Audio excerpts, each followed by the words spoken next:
दोस्तों रियासत काल के अंदर ये गर्दनें कट जाया करती थी। तब राजा और महाराजा जागीर दिया करते थे। और आज कंपटीशन के युग के अंदर प्रतियोगी परीक्षा के अंदर आप कहते हो साहब ये छोटे से नोट्स पढ़ लें पर्याप्त है क्या, ये नोट्स पढ़ लें अच्छा रहेगा क्या, ये नोट्स हमें सफलता दिलवा देंगे क्या। दोस्तों आप सोचो छोटी सी हल्का सा कतरा खून आए और आप ये सोचे कि आपको बादशाह प्रसन्न होकर के कोई जागीर दे दे, तो जागीर ऐसे नहीं मिलेगी।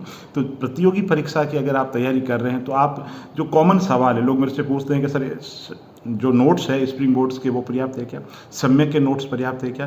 दोस्तों मुझे ये कहने में कोई गुरेज नहीं है, देखो नोट्स बहुत अच्छे हैं, लेकिन जैसे कि डोसा, पिज़्ज़ा, बर्गर एक सुपाच्य और शुद्ध और स्वादिष्ट खाने का स्थान नहीं ले सकते, वैसे ही मेरा ये मानना चाहे कोचिंग कोई भी हो, ये जो कृत्रिम जो नोट्स है ये मानक स्तरीय पुस्तकों का मुकाबला कभी नहीं कर सकते। पहली बात ये आज क्लियर है, आप लिख लो, ठीक है।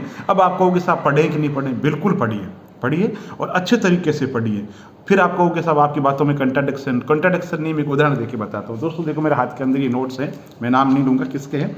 जैसे हरित क्रांति, अब हरित क्रांति पे इन्होंने क्या लिखा है, इन्होंने कहा ये कृषि के क्षेत्र में आया परिवर्तन है, जन्मदाता नॉर्मन बोरलॉग है। हरित क्रांति शब्द का प्रयोग विलियम गेट ने किया था, भारत में इसके प्रेरक स्वामीनाथन थे। इस क्रांति में उन्नत प्रजातियों के बीज, रासायनिक खाद, उन्नत बीज, सिंचाई साधन अपनाकर खाद्यान्न की मात्रा में अत्यधिक बढ़ोतरी की गई। ये बढ़ोतरी मुख्य रूप से गेहूं और चावल में हुई। ये क्रांति 5 फसलों तक ही सीमित थी और ये क्रांति 61 से लेकर के 69 के बीच में विशेष रूप से प्रोन्नत हुई, जिससे कि तत्कालीन खाद्यान्न संकट दूर किया। तो बहुत अच्छा है। अब आप सोचो इसमें ऐड क्या हो सकता है, ठीक है।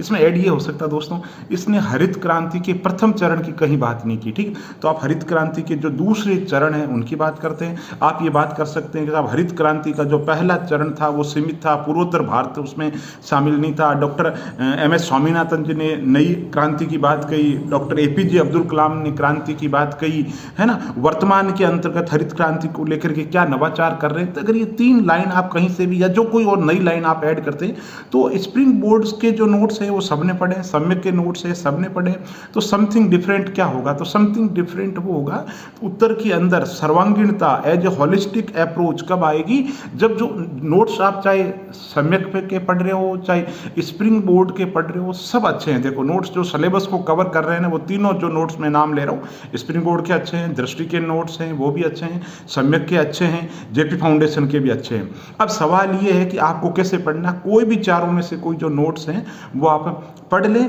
लेकिन जो स्तरीय पुस्तकों में से जो सिलेबस के हिसाब से कोई नई चीज़ मिले वो उसमें वैल्यू ऐड करो, वो उसके अंदर जोड़ो, वही चीज़ आपको अच्छी रैंक दिलाएगी।